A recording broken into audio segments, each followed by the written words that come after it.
All right. So, uh, you sent over this article and, well, I got to admit, at first glance, I was pretty skeptical. Oh, yeah. Like Trump's second term plans. Yeah. It seemed kind of out there. But then I started reading this piece in the National Interest. Right. And let's just say some of these ideas are something else.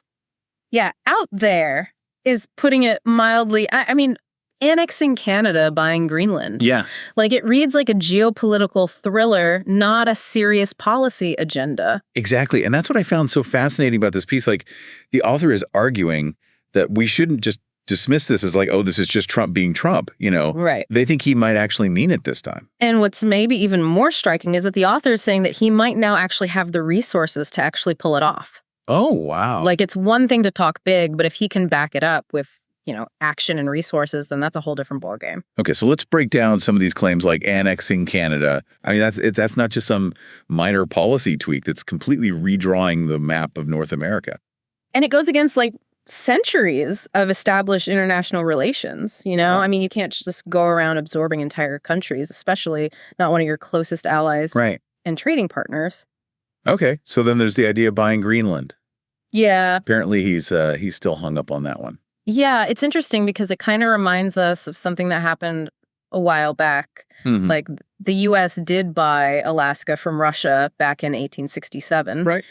But things have changed a lot since then. The world is a very different place. And the author brings up another comparison that's a little unsettling. Yeah. Khrushchev's, all that bluster about burying the West during the Cold War. Right, exactly. And I think the author is drawing a parallel there between Khrushchev's rhetoric and Trump's pronouncements. Yeah. And they're saying that, well, Khrushchev maybe didn't have the resources to back up his threats, but Trump might. And that's where things get really interesting or maybe concerning. Yeah. It's almost like the author is saying, get ready for a new Cold War. Right. But this time, it's not about ideology. It's about raw power. Power. Yeah. Okay, so it's not just about these like territorial ambitions. Uh-huh. He also outlined some very concrete policy shifts in the press conference, like lifting environmental regulations on drilling. Right. And then there's the plan to put even more tariffs on Mexico and Canada. Yeah, so much for being friendly neighbors. Right. So And the author ties this back to their idea of Trump as like a right-wing populist. yeah. And, these policies, while they might appeal to a certain segment of the population, could have huge consequences, Absolutely. both domestically and internationally. Yeah. You've got potential economic benefits for some industries like energy, Right. but then you have the environmental impact of all that drilling and Mhm. the potential for trade wars with key partners. Yeah. It's complicated. Very complex. A lot of unknowns. Okay, and speaking of global cooperation, let's not forget about what's happening in Ukraine. Trump says he can end it in 6 months? That seems, well, Optimistic. to say the least. Yeah. The author seems to agree with you there. They Yeah. say there's no real concrete plan.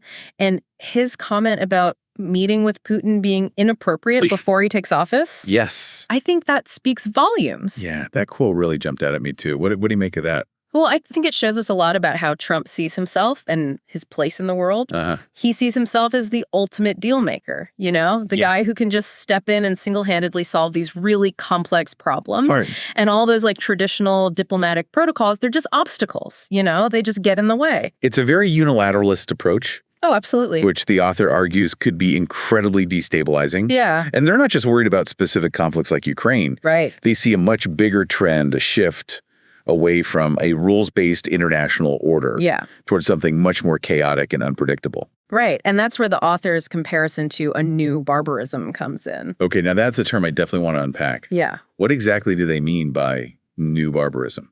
Well, before we get into that, there's one more element we need to explore. One that the author sees as key to understanding this potential shift in the global order, and that's the Trump-Musk dynamic. Okay, the Trump-Musk dynamic. Right. This is where things get really interesting. You've got these two larger-than-life figures, both incredibly wealthy, huge followings, and both seem very comfortable operating outside the norms. Yeah, and what the author finds so alarming is the potential for these two to become like a power couple Oh, wow. on a global scale. Trump with his political power and Musk with his tech and all that money. It's a combo that could really reshape the world. And not necessarily in a good way, if I'm reading this right. Right. The author calls it a collaboration Mm-hmm. and seems very concerned about what that could mean. Yeah, they use some strong language talking about a threat to existing power structure and the rise of a new global elite that doesn't answer to anyone. It's pretty bleak. So how would this collaboration even work? Like, what does Trump bring that Musk doesn't already have? Well, for one thing, Trump can influence government policy and regulations. Right. Imagine Musk's companies with free reign, no environmental concerns, no labor laws. And on the flip side, Musk could give Trump the tech tools to push his agenda, AI surveillance, even space exploration, all in the hands of someone like Trump. And let's not forget the media. Right. Trump knows how to manipulate public opinion, and now Musk controls a huge chunk of social media. Uh-huh. Imagine the power to shape the narrative to control information. It's a scary thought. Yeah. And the author doesn't shy away from the dark side of it. No. They talk about rising inequality, the erosion of democracy, even a new form of authoritarianism. It's important to remember this is an opinion piece, not a prediction. Right. But it's well argued, and it makes you think about where we're headed. So speaking of direction, let's get back to that new barbarism idea. It's a loaded term and one that deserves a closer look. It's not something you hear every day. Right. And it's meant to get a reaction, but I think we need to understand what the author's getting at. It's not like we're going back to the Dark Ages, right? No, not literally. Yeah. It's not about hordes of barbarians. So what is it about? It's about a shift in values, a move away from enlightenment and humanism. So like reason, individual liberty, the rule of law. The author seems to think those are under threat. Uh-huh. They see Trump as a symptom of something bigger, a cultural trend that embraces might makes, right? Power above all else. Exactly, where empathy and compassion are seen as weaknesses. And Musk, with his focus on technology, no matter the cost, he fits into that too. The author seems to think so. They say Musk's vision of the future is one where humans are basically serving technology, Wow. where individual rights are sacrificed for progress and ethics take a back seat. It's a pretty bleak picture, and I think it's going to make a lot of people uncomfortable. Yeah. But is it realistic? Are we really on the verge of a new Dark Ages? That's the million-dollar question. And I don't have the answer. Yeah. But I do think we need to take warnings like this seriously. Yeah. We've seen how quickly things can fall apart throughout history, how fragile civilization is. And we've seen how a few powerful people can change the course of history for generations. Exactly. So I think the real question isn't whether every detail of the author's prediction will come true, but whether the trends they're talking about are real and whether we should be worried. And it sounds like the answer to both of those is yes. Yeah. But knowing there's a problem is just the first step. Yeah. The next question is, what do we do about it? That's the tricky part. The article doesn't give us any easy answers. Right. And to be honest, I don't think there are any. Mm-hmm. This is a complex problem with roots in our culture, our politics, or economics. So are we doomed?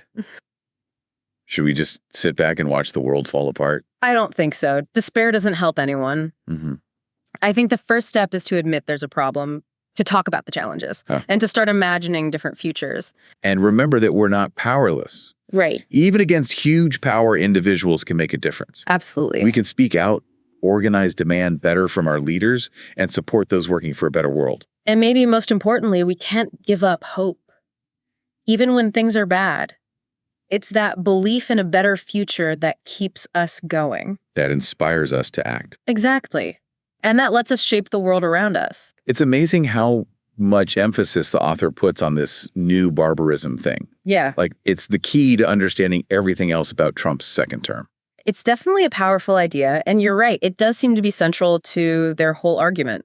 They see it as a fundamental shift in how power works and the values behind, global order. But it's also a kind of vague idea. It's easy to get caught up in the image of like actual barbarians with swords and stuff. Right. We're not talking about the collapse of civilization, are we? No, I think the author's using barbarism more as a metaphor Okay. to describe a world where it's all about raw power instead of diplomacy and cooperation. A world where every country just looks out for itself and forgets about global responsibility or shared values. So it's not about a lack of civilization, Right. but a different kind of civilization. One built on different principles. Okay. And I think the author sees Trump and maybe Musk to some extent as like representing this new way of thinking. Yeah. They're a break from that post-World War II order Yeah. that tried to create a system of international cooperation. And the author definitely sees this break as a bad thing. Oh, yeah. They use some really strong language Yeah. to describe the possible consequences, words like humiliation and contempt, and even that reference to Deutschland über alles. Those are some heavy words for sure. And I think they're meant to shock us into paying attention. By bringing up Nazi Germany, the author's making a connection between Trump and one of the worst periods in history. It's a bold comparison, and I'm sure it'll be controversial. Definitely. But I get the point. Unchecked nationalism and just going for power without any ethics can be really dangerous. Yeah, and the author sees this in everything Trump does, from trade to diplomacy to the environment. It's a worldview where winning is the only thing that matters and anything goes. Which brings us back to the question of what can we do? If this is the way things are going, is there any way to change course? Well, the article doesn't really offer any solutions. It's more like a warning, a call to action. And I think the author is saying it's up to all of us to figure out what to do. So we can't just wait for someone else to fix it. Right. We have to realize we can make a difference. Exactly. And there are a lot of ways to do that. Yeah. It could mean getting involved in politics, supporting groups that share your values, talking to your friends and family about these things, even just making different choices in your own life. And maybe it also means questioning some of the ideas that got us here. Yeah. Like the idea that economic growth is always good or that technology is always progress. Those are important questions to be asking. Because if we want a different future, we have to be willing to question the way things are. It's a huge task, for sure. Yeah. But history shows us change is possible. Even when things seem impossible, people have found ways to make the world better. And I think the key is to never lose sight of that, to keep hoping even when things look bad. Because believing in a better future is what keeps us going. I think that's a great point to end on. It's easy to get overwhelmed, but we have to remember that we're not powerless. Absolutely. We all have a part to play in the future, and even small acts of courage and kindness can make a difference. Well said. So let's all do our part, no matter how small. Because together we can build a world that's fair, more just, and more sustainable for everyone. And on that note, we'll leave you to think about the possibilities. Thanks for joining us on this deep dive. Until next time, keep exploring, keep questioning, and keep pushing for a better world.